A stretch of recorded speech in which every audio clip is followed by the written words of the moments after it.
गर्मी में गरीब बहू की खेत वाली खुली रसोई। अरे भाई, तुम लोग अभी तक नहीं उठे? देखो सूरज सिर पर आ गया है, जल्दी उठ जाओ, आज खेतों में सब्जियां भी तोड़नी है। पापा यार, सुबह सुबह क्यों उठा रहे हो इतनी जल्दी? बेटा जरा उठकर देखो समय क्या हो गया है।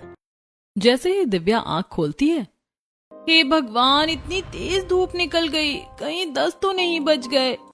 दिव्या की बात सुनकर घर का काम कर रही निशा बोलती है, नहीं नहीं दीदी, 10 तो नहीं बजे, लेकिन आजकल गर्मी में 6 बजे ही इतनी तेज धूप निकल जाती है कि ऐसा लगता है जैसे दोपहर हो गई हो।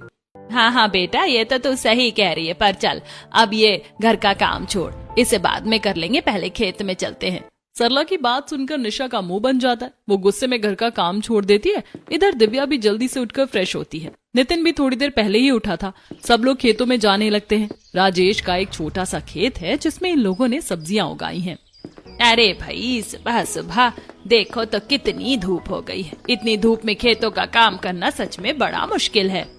अरे भाग्यवान, काम तो इंसान का कर्म होता है, काम से भला क्या डरना। चलो भाई, जल्दी जल्दी पैर रखो, मंडी में भी जाना है, फिर सब्जियां लेकर।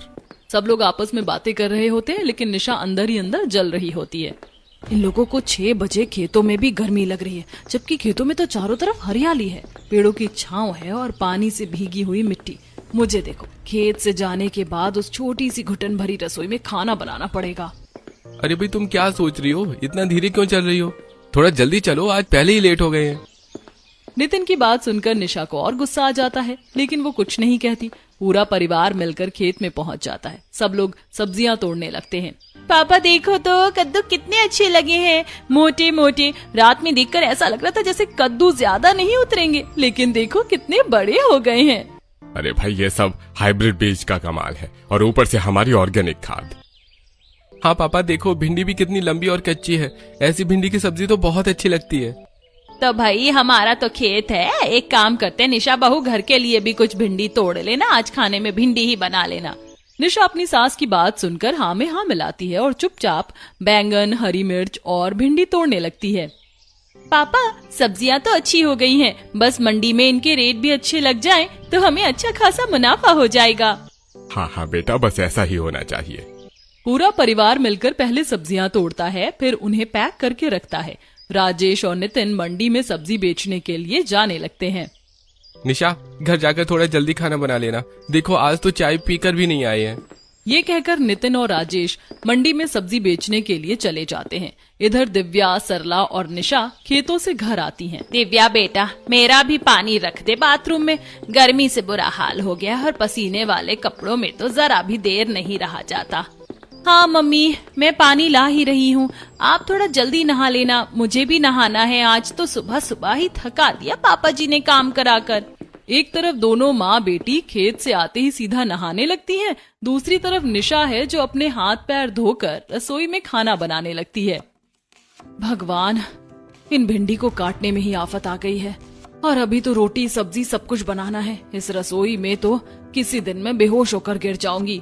दरअसल राजेश का छोटा सा घर है जिसके अंदर एक छोटी सी रसोई है, जहाँ पर निशा चूल्हे पर खाना बनाती है। गर्मी की वजह से उस छोटी रसोई में और ज्यादा घुटन हो जाती है। निशा जैसे तैसे करके खाना बनाने लगती है। इधर सरला और दिव्या नहा कर आती हैं। मम्मी, यहाँ तो बहुत गर्मी लग रही है, चलो ना खेत में चलते हैं, वैसे भी वहाँ पेड़ के नीचे कितनी अच्छी हवा लगती है। बेटा तो सही कह रही है, रुक मैं बहू को बोल देती हूँ। सरला रसोई में खाना बना रही है, निशा के पास जाती है। निशा बेटा, तू खाना बना लेना और सीधा खेत में ही ले आना, क्योंकि तुम्हारे पापा और नितिन भी नहाकर खेत में ही आएंगे। घर में देखो कितनी गर्मी हो रही है। ये बोलकर सरला चली जाती है। इधर निशा मन ही मन परेशान होती है। हाँ, सबको गर्मी लगती है, एक बहू ही पत्थर की बनी हुई है, मुझे तो धूप, गर्मी, थकान कुछ महसूस ही नहीं होता। बेचारी निशा गर्मी में अकेले खाना बनाती है। हे भगवान, कितनी ज्यादा थक गई हूँ मैं, और भूख भी लगी है। एक काम करती हूँ, पहले नहा लेती हूँ, उसके बाद खाना लेकर खेत में चली जाऊंगी और फिर मैं सभी के साथ खा लूंगी। निशा के घर पर नल नहीं है, उसे पानी भी घर से थोड़ी दूर हैंडपंप से लाना पड़ता है। बेचारी निशा पहले पानी लाती है, उसके बाद नहाकर खाना पैक करके खेत में जाती है। इधर नितिन और राजेश भी मंडी से सब्जी बेचकर आ गए थे और खेत में ही नहाकर वहीं आराम कर रहे थे। अरे बेटा, ले आ खाना जल्दी, आज तो भूख के मारे सिर फटा जा रहा है। अरे आज तो तुमने खाना बनाने में कुछ ज्यादा ही जल्दी कर दी। इससे पहले निशा कुछ कह पाती। अरे भाई ये सब छोड़ो, लाओ भाभी मुझे दो खाना, मैं सबको परोस देती हूँ। दिव्या सबके लिए खाना लगा देती है। सबको बहुत भूख लगी होती है, सभी साथ मिलकर खाना खाते हैं। ऐसे ही दिन बीतने लगते हैं। एक दिन राजेश खेतों में चक्कर लगाने के लिए आता है। राजू और रमेश भी अपने अपने खेतों में होते हैं। अरे राजेश भाई, बड़ी देर कर दी तुमने आने में। अभी देखो खेत में इतनी सारी नीलगायें घुस गई थी, हम दोनों ने मुश्किल से निकाली हैं। अरे भाई जी तुम्हारा धन्यवाद, लेकिन इन नीलगायों ने तो सच में हमें परेशान कर दिया है, सारी फसल तबाह कर दी है। आखिर क्या जुगाड़ करें इनका? अरे भाई इनका जुगाड़ तो बाद में सोचना, अभी अंदर जाकर देखो कितनी सब्जियां बर्बाद हो गई हैं। रमेश की बात सुनकर राजेश खेत के अंदर जाकर देखता है। नीलगायों ने लौकी और तोरई की बेल तोड़ दी होती है। कुछ बैंगन के पौधे भी उनके पैरों से कुचल गए हैं। ये सब देखकर राजेश बहुत परेशान हो जाता है और सीधे घर आता है। घर पर निशा सुबह का खाना बनाने की तैयारी कर रही होती है। नितिन, सरला, अरे कहाँ हो तुम सब लोग? अरे खेत में जाकर देखो नीलगाय ने क्या तबाही मचा रखी है। क्या हो गया पापा? कल रात तक तो सब ठीक था। हाँ तो पूरी रात पड़ी थी ना, रात में आकर घुस गई होगी। हाँ ये सब छोड़ो, चलो जो सब्जी टूटी हुई है उन्हें जाकर ले आते हैं, कम से कम कुछ तो नुकसान होने से बच जाएगा।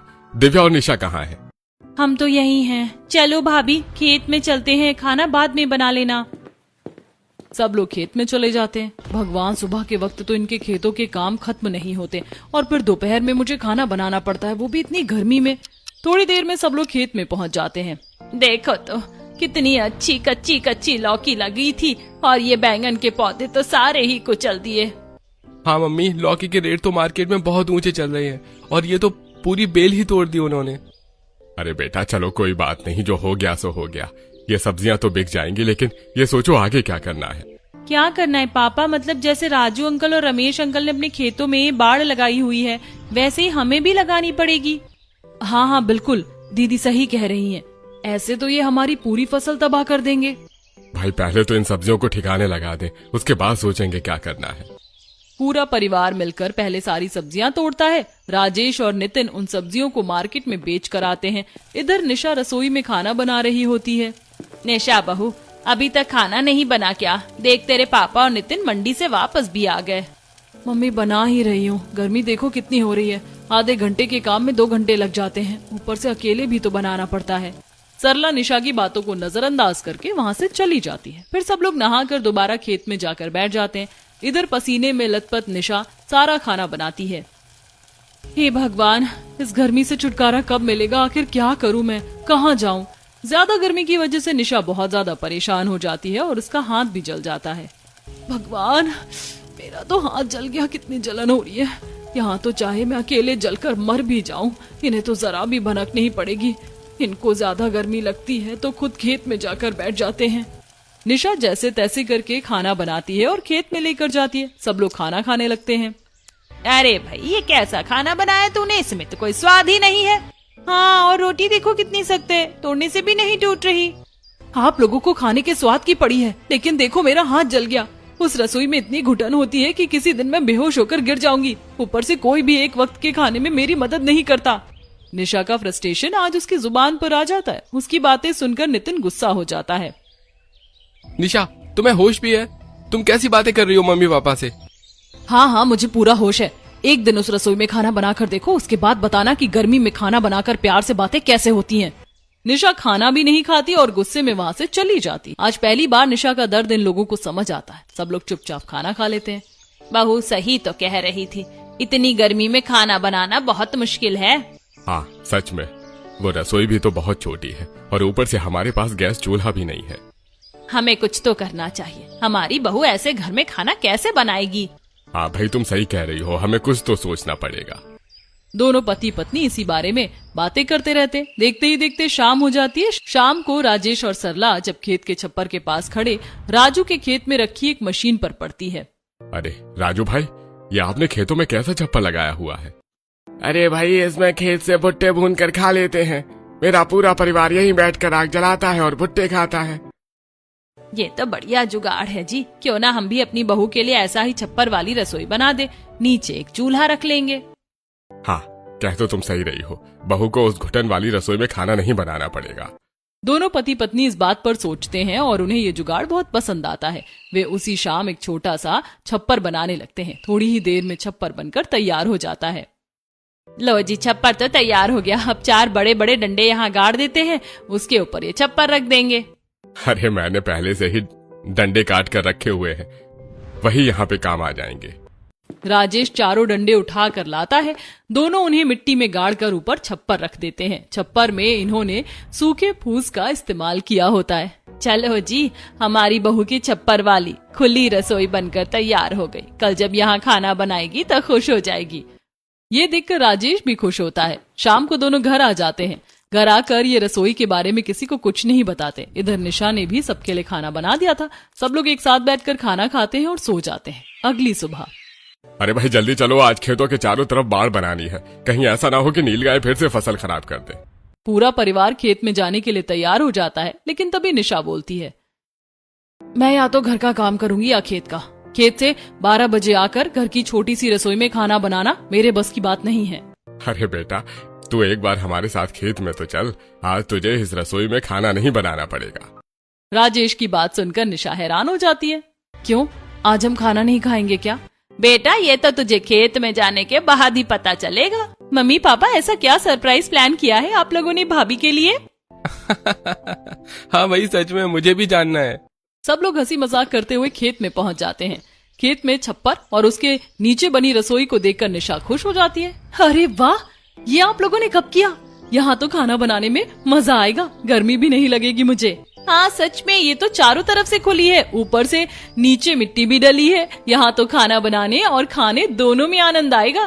तो बस अब नहीं बनाना पड़ेगा घर में खाना, पहले बाड़ बना लेते हैं, उसके बाद तुम यहीं खाना बना लेना। पूरा परिवार एक साथ मिलकर खेतों के चारों तरफ बाड़ लगाता है। उसके बाद सरला खुद घर जाकर खाना पकाने का सामान ले आती है। निशा भी खुशी खुशी अपनी नई रसोई में खाना बनाने लगती है। कितना अच्छा लग रहा है, कितनी अच्छी हवा चल रही है और ठंडी ठंडी मिट्टी पर पैर ऐसे लग रहे हैं जैसे बर्फ पर रखे हों। निशा खुश होकर खाना बना ही रही होती है कि तभी चूल्हे में तेज आग जलती है। उसकी लपटें छप्पर के सूखे फूस से टकरा जाती हैं और देखते ही देखते छप्पर में आग लग जाती है। बचाओ बचाओ, आग लग गई। पूरा परिवार वहां आ जाता है। अरे भाई, ये कैसे हो गया?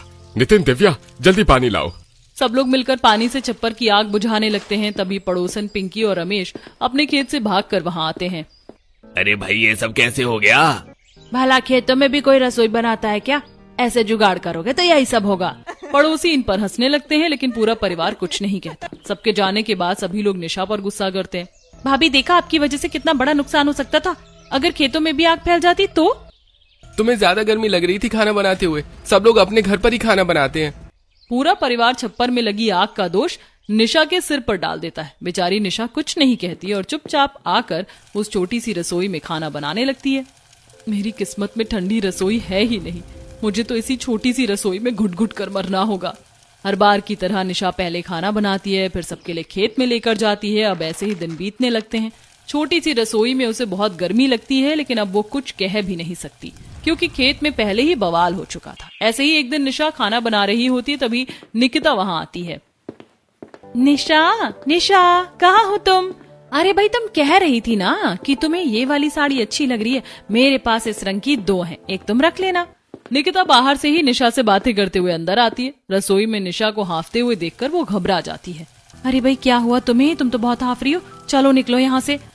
निकिता निशा को रसोई से बाहर निकालकर घर में चारपाई पर बैठा देती है। उसके मुंह पर पानी की छींटे मारती है और उसे पानी पिलाती है। मैं ठीक हूँ, तुम क्या कहने आई थी?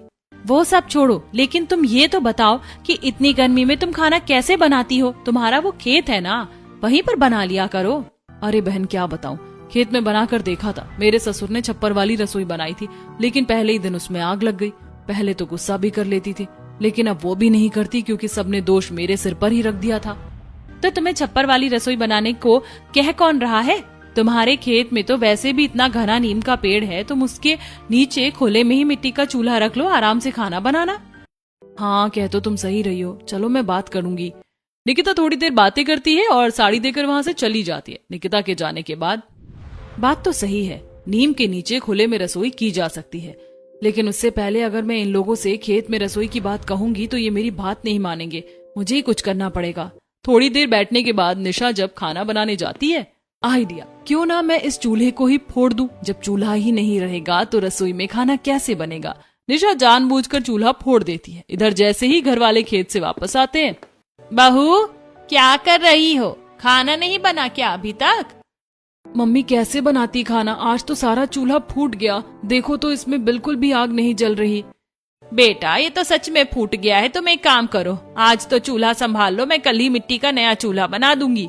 मम्मी मिट्टी के चूल्हे से तो और ज्यादा आग निकलती है और उस पर हाथ भी जलता है, माफ करना, उस पर मुझसे खाना नहीं बनेगा। दोनों सास बहू की बात सुनकर दिव्या वहाँ आती है। मम्मी खेत में रखा तो है इतना सुंदर मिट्टी वाला चूल्हा, आप वही लाकर दे दो भाभी को। अरे बेटा वो खेत से घर लाने में फूट जाएगा। अब मम्मी हम भूखे तो नहीं रह सकते, कुछ तो करना ही पड़ेगा। तभी निशा थोड़ा रुक कर बोलती है, तो क्यों ना फिर आज का खाना हम खेत में ही बना ले। कल तक तो आप वैसे भी मिट्टी का चूल्हा बना ही देंगी, तो क्या पता उसे सूखने में भी समय लगे। हाँ मम्मी भाभी सही कह रही है, हम आज का खाना खेत में ही बना लेते हैं। हाँ बनाना ही पड़ेगा, अब कोई दूसरा चारा तो हमारे पास है नहीं। सरला की बात सुनकर निशा मन ही मन खुश होती है, क्योंकि उसका प्लान सफल हो गया था। निशा, सरला और दिव्या मिलकर थोड़ा थोड़ा खाना पकाने का सामान उठाती है और खेत में पहुंच जाती है। निशा खुले में बैठकर सब्जियां काटती है और चूल्हे में आग जलाकर तड़का लगाती है।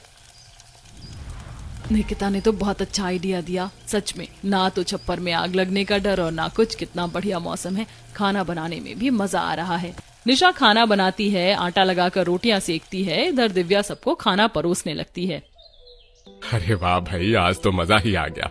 एक एक रोटी गर्मा गर्म, पता नहीं कितने दिनों बाद ऐसा स्वादिष्ट खाना खाया होगा। हाँ पापा, खेत में खाना तो रोज खाते थे, लेकिन आज ताजा ताजा खाना खाकर सच में स्वाद आ गया। सब लोगों को खाना बहुत अच्छा लगता है, क्योंकि ये खाना निशा ने बिना परेशान हुए प्यार से बनाया था। सबकी ऐसी तारीफ सुनकर निशा बहुत खुश होती है और मौका देखकर अपनी बात कहती है, तो क्यों ना फिर हम अपने खेत में ही खुली रसोई बना ले। देखो खेत में कितनी ठंडक है, उस घुटन भरी रसोई में मुझे खाना बनाने से भी छुटकारा मिल जाएगा। हाँ, कह तो तुम सही रही हो, और हमें भी रोज ऐसा ही स्वादिष्ट खाना खाने को मिलेगा। निशा की बात सब लोग आसानी से मान जाते हैं, क्योंकि निशा के साथ साथ इन्हें भी खाना बहुत अच्छा लगा था। सब लोग खाना खाकर वापस अपने घर सोने चले जाते हैं। अगली सुबह भाई पहले सब्जी तोड़ देते हैं, देखो तो तोरई कितनी ज्यादा हो गई है, 2-4 दिन और नहीं तोड़ी तो पक जाएगी। भैया टमाटर से भी पेड़ लद गए हैं, और ये रही हरी मिर्च के पौधे को तो देखो पूरा झुक गया है। राजेश के खेत में सब्जियां बहुत अच्छी तरह लहरा रही होती हैं। पूरा परिवार मिलकर पहले सब्जी तोड़ता है, फिर नितिन और राजेश उन्हें मंडी में बेचने चले जाते हैं। बेटा भूख लग जाएगी, मंडी से वापस आने में समय लगेगा, तुम जल्दी से खाना बना कर रखना। हाँ पापा, आप बिल्कुल टेंशन मत लीजिए, आज आपको मेरी खेत वाली खुली ठंडी रसोई में बने गर्मा गर्म पकवान खाने को मिलेंगे। खुली रसोई की खुशी निशा के चेहरे पर साफ झलक रही होती है। उसे देखकर पूरा परिवार भी खुश हो जाता है। इधर राजेश और नितिन मंडी में सब्जी बेचने चले जाते हैं और निशा खाना बनाने लगती है। पहले खेत में काम करके घर जाने तक तो मैं कितनी थक जाती थी, और आज देखो बिल्कुल भी थकान नहीं हो रही। तभी सरला हाथ में लौकी लेकर वहाँ आती है। बेटा पिंकी ने कुछ मट्ठा भिजवाया था, एक काम कर लौकी का रायता बना लेना। निशा लौकी रखती है, एक तरफ सब्जी काटकर चूल्हे पर चढ़ाती है, दूसरी तरफ चावल पकने के लिए रख देती है, उधर आटा भी गूंथ लेती है। वो बड़े प्यार से सारा खाना बनाने लगती है। वाह भाभी कितना अच्छा लग रहा है यहाँ बैठकर काम करने में, लाओ रोटी मैं सेक देती हूँ। गर्मी की वजह से ही सरला और दिव्या पहले निशा की खाना बनाने में मदद नहीं कर पाती थी, लेकिन खुली रसोई में गर्मी की कोई परेशानी नहीं थी, इसीलिए सरला और दिव्या दोनों छोटे मोटे कामों में निशा की मदद करने लगती हैं। अरे वाह, तेरी तो निकल पड़ी निशा, पहले अकेले तुझे सारा खाना बनाना पड़ता था और अब तो तेरी सास भी मदद कर रही है। ये देखकर निशा बहुत खुश होती है, वो सारा खाना बनाकर तैयार कर देती है। इतनी देर में नितिन और राजेश भी सब्जी बेचकर आ जाते हैं। वे लोग भी नहाकर खाना खाने के लिए बैठते हैं। अरे वाह भाई वाह, गर्मी में गर्मा गर्म और ठंडी ठंडी चीजें खाकर तो मजा ही आ गया। हाँ सच में, लौकी का रायता, चावल, सब कुछ बहुत अच्छा बना है। सभी लोग खुश होकर खाना खाते हैं। खाना खाने के बाद कुछ देर आराम करते हैं। ऐसे ही शाम होने लगती है। भाभी आज तो मेरा मीठा कद्दू खाने का मन कर रहा है, साथ में पूरियां हो जाएं तो मजा ही आ जाएगा। अरे भाई इसमें कौन सी बड़ी बात है, कद्दू हमारे खेत के हैं और पूरियों का सामान भी है, चलो फिर आज कद्दू ही बना लेते हैं। दोनों ननद भाभी खेत के दूसरे कोने में लगे कद्दू तोड़ने के लिए जाती हैं। जैसे ही निशा खेत में पैर रखती है, दिव्या तेरे को यहाँ कितनी अच्छी ठंडक लग रही है। भाभी ठंडक तो बनेगी ही, जब बेलों ने पूरी जमीन को ढक रखा है तो धूप यहाँ आती ही नहीं है। क्यों ना हम भी अपनी रसोई के आसपास ऐसे ही कुछ डंडे खड़े करके सब्जियों की बेल लगा दे। सब्जियां भी उग जाएंगी और रसोई भी और ठंडी हो जाएगी। हाँ, आइडिया बुरा नहीं है, हमें ट्राई करना चाहिए। दोनों वहाँ से कद्दू तोड़कर वापस नीम के पेड़ के नीचे आती हैं और अपनी कलाकारी में लग जाती हैं। अरे भाई, तुम दोनों ये क्या कर रही हो? हमारे खेत में क्या सब्जियों की कमी है जो तुम यहाँ भी सब्जी उगाओगी? और इन डंडों का क्या करोगी? मम्मी, यहाँ सब्जी उगाने के 2 फायदे हैं। एक तो एक्स्ट्रा सब्जी होगी और दूसरा हमारी खुली रसोई और भी ज्यादा ठंडी हो जाएगी। पता नहीं कैसे कैसे जुगाड़ आते रहते हैं तुम सबके दिमाग में। सही है भाई, करो तुम अपनी रसोई ठंडी। मैं तो पड़ोसन पिंकी के यहाँ जा रही हूँ, कितने दिनों से बुला रही है वो। ये कहकर सरला वहाँ से चली जाती है। इधर दोनों ननद भाभी रसोई को हरा भरा और ठंडा बनाने में लग जाती हैं। भाभी देखो, मैंने चारों तरफ बेल के पौधे भी लगा दिए हैं और आपको पता है ये हाइब्रिड बीज है, बहुत जल्दी ग्रो करते हैं। हाँ भाई, पता है मुझे। और ये देखो, मुझे कुछ फूलों के पौधे मिले हैं, मैंने इन्हें छोटे छोटे गमलों में रख दिया है। जब फूल खिलेंगे तो कितने सुंदर लगेंगे। बस अब तो ठीक है भाभी, लेकिन एक कमी है रसोई में। क्या है बताओ? हमें यहाँ एक छोटी सी अलमारी जैसी बना लेनी चाहिए जिसमें सारा सामान रख सके। देखो, ये लकड़ी का तख्ता पड़ा है, क्यों ना हम मिट्टी की छोटी छोटी दीवारें बनाकर इसमें फिट कर दें, जहाँ हमारे मिर्च मसालों के सारे डिब्बे रखे जा सके। अरे, ये तो तुमने मेरे मन की बात छीन ली। मैं भी बिल्कुल ऐसा ही सोच रही थी। चलो फिर, शुभ काम में देरी कैसी। दोनों ननद भाभी मिट्टी की छोटी छोटी दीवारें बनाती हैं, उनके बीच लकड़ी के छोटे छोटे 2 तख्ते फिट करती हैं और एक सुंदर सी छोटी अलमारी बनकर तैयार हो जाती है। इतनी देर में नितिन और राजेश भी वहाँ आ जाते हैं। अरे भाई, ये क्या क्या कर रखा है तुम लोगों ने रसोई में? अरे ये तो हमारे ही घर के लोग हैं भाई, ये हुनर कहाँ छिपा कर रखा था। राजेश और नितिन थोड़ा हंसी मजाक करने लगते हैं। आप लोगों ने तो हमें कंफ्यूज ही कर दिया। क्या अच्छा नहीं लग रहा? क्या ये हटा दें? अरे नहीं पागल, सच में बहुत अच्छा लग रहा है, एकदम एस्थेटिक। नितिन की बात सुनकर निशा और दिव्या बहुत खुश हो जाती हैं। इधर थोड़ी देर बाद सरला भी पिंकी के घर से वापस आने लगती है। अरे बहन, तुम्हारे खेत में भिंडी लगी हुई है क्या? तेरे संग मेरी बहू का कई दिनों से भिंडी खाने का मन कर रहा है, लेकिन जब भी मार्केट में सब्जी लेने जाती हूँ सब यही बोल देते हैं कि भिंडी खत्म हो गई, कल आ जाना। अरे भाई, ये भी कोई पूछने की बात है? हमारे खेत में तो बहुत सारी भिंडी लगी हुई है, चलो तुम खुद ही ताजा ताजा तोड़ लेना। सरला की बात सुनकर पिंकी भी उसके साथ खेत में भिंडी लेने के लिए आने लगती है। जैसे ही पिंकी निशा की खेत वाली खुली रसोई देखती है, अरे ये क्या निशा बहू, तुमने तो खेत में इतनी अच्छी रसोई बना ली। अरे भाई, जब मैं गई थी तब तक तो यहाँ कुछ नहीं था। ये लोग छोटे छोटे गड्ढे खोदकर उनमें बेल के पौधे लगा रहे थे, लेकिन देखो मेरे आने से पहले ही इन्होंने तो पूरी शेल्फ बनाकर खड़ी कर दी। सरला की बात सुनकर निशा हंसने लगती है। मम्मी, ये सब तो हमने पहले ही सोच रखा था, बस उसे अपने मन से जमीन पर उतारा है। अरे भाई, जो भी कहो, तुमने सच में बहुत ही अच्छी रसोई बना ली। यहाँ तो खाना बनाने और खाने दोनों में बहुत मजा आता होगा ना? हाँ काकी, बहुत मजा आता है। आप भी जरूर निशा के हाथ का बना खाना खाकर देखना, इतना अच्छा बनाती है वो। ये सुनकर पिंकी मुस्कुराने लगती है। दरअसल खाना तो निशा पहले भी बनाती थी, लेकिन गर्मी की वजह से वो अच्छा नहीं बन पाता था। ऊपर से खेत का काम करके वो थक जाती थी। जब थक हार कर खाना बनाती थी तो और ज्यादा परेशान हो जाती थी। लेकिन जब से वो अपनी खुली खेत वाली रसोई में खाना बनाने लगी है, तब से वो हमेशा खुश रहती है और खाना भी स्वादिष्ट बनने लगता है। सरला बहन, तुम ही तोड़ कर ला दो मुझे भिंडी, मेरा तो तुम्हारी खुली रसोई से नजर ही नहीं हट रही और ना ही यहाँ से जाने का मन कर रहा है। पिंकी की बात सुनकर सरला हंसने लगती है और खेत से ताजी ताजी हरी भिंडी तोड़कर उसे दे देती है। थोड़ी देर बाद पिंकी भिंडी लेकर घर चली जाती है। घर जाकर वो निशा की खुली रसोई के बारे में सबको बताती है। पिंकी की बात सुनकर निकिता खुश हो जाती है। चलो भगवान का शुक्र है निशा ने मेरी बात मान ली, वरना बेचारी किसी दिन उस रसोई में गिरकर बेहोश ही हो जाती और कोई उसे देखने भी नहीं आता। दरअसल खेत में खुली रसोई का आइडिया निकिता ने ही निशा को दिया था, इसीलिए निकिता बहुत खुश होती है और अपने घर जाकर रसोई में खाना बनाने लगती है। ऐसी रात हो जाती है। अगले दिन रमेश और राजू खेत में काम कर रहे होते हैं। अरे भाई, राजेश की फसल देख कितनी अच्छी हो रही है, लगता है इसमें कोई नई खाद डाली है। चल कर हम भी पूछ कर आते हैं। देख, हमारी तो फसल मुरझाती जा रही है और आधी फसल को तो कीड़े खा गए। अरे हाँ भाई, यही समस्या मुझे भी आ रही है। चल आज तो पूछ कर ही आते हैं कि अपने खेतों में क्या डालना है।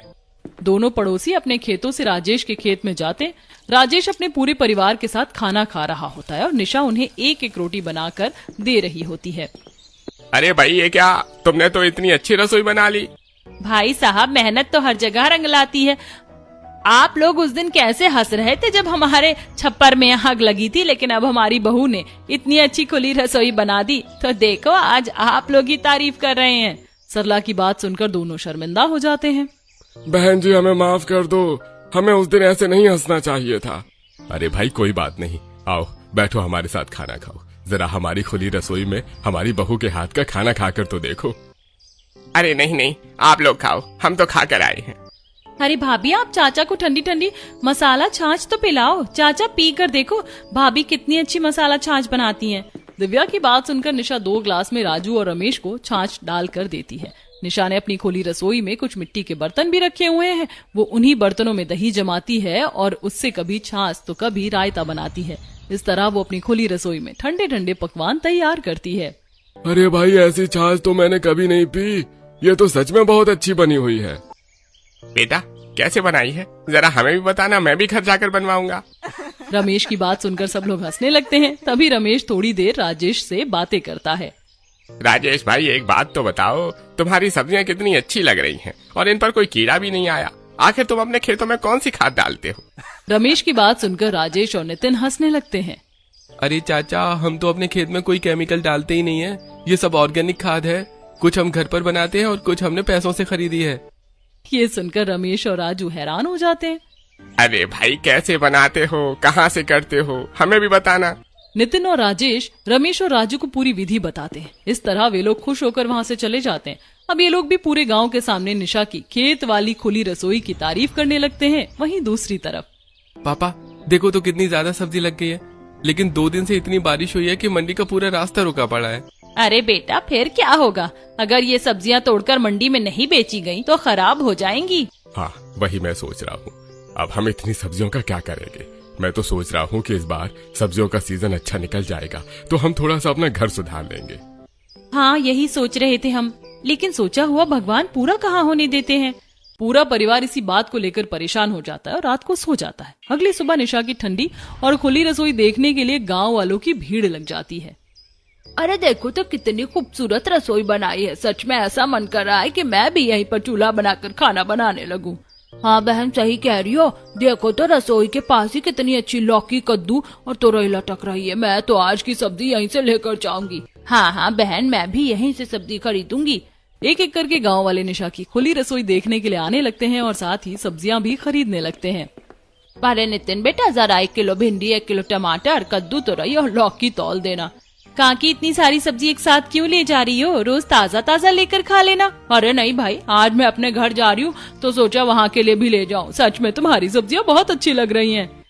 हाँ बेटा, मेरे लिए भी इतनी ही तौल देना। तभी पीछे से दूसरे गांव वाले भी आवाज लगाने लगते हैं।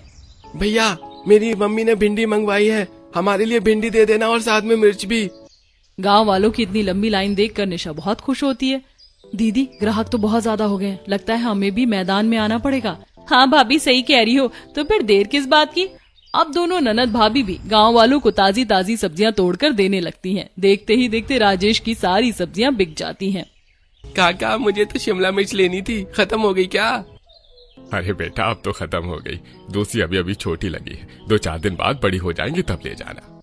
मोनू की नजर लाल लाल टमाटर और बैंगन पर पड़ती है। चलो कोई बात नहीं, आप मुझे बैंगन और टमाटर ही दे दो। राजेश उसके लिए बैंगन और टमाटर तोड़ देता है। मोनू सब्जियां लेकर वहाँ से चला जाता है। इसी तरह शाम भी हो जाती है। अरे भाई हमारे लिए भी कुछ बचा लेना, निशा आज घर पर भी तो कुछ बनाना है। टेंशन मत लो, आपकी पसंदीदा भिंडी बचा कर रखी है। ये सुनकर सब लोग हंसने लगते हैं। देखो तो, कहाँ हमें लग रहा था कि हमारी सब्जियां ज्यादा हो गई हैं और कैसे लोग सारी सब्जियां खरीद कर ले गए। ये सब हमारी बहू की वजह से हुआ है। अगर हमारी बहू इतनी सुंदर रसोई न बनाती तो न तो कोई उसे देखने आता और न ही लोग हमारी सब्जियां खरीदते। हाँ पापा बिल्कुल सही कह रहे हो, ये सब कुछ भाभी और उनकी खुली रसोई की वजह से ही हुआ है। और उस खुली रसोई की वजह से मुझे गर्मी में खाना भी नहीं बनाना पड़ता। निशा की बात सुनकर सब लोग मुस्कुराने लगते हैं। ऐसे ही दिन बीतते हैं और इस बार इनकी सब्जियों का सीजन बहुत अच्छा रहता है। सर्दियां आने से पहले ही ये लोग घर पर अपनी एक छोटी सी पक्की रसोई बनाकर तैयार कर लेते हैं, जिसमें निशा बड़े प्यार से खाना बनाती है और पूरा परिवार खुशी खुशी रहने लगता है।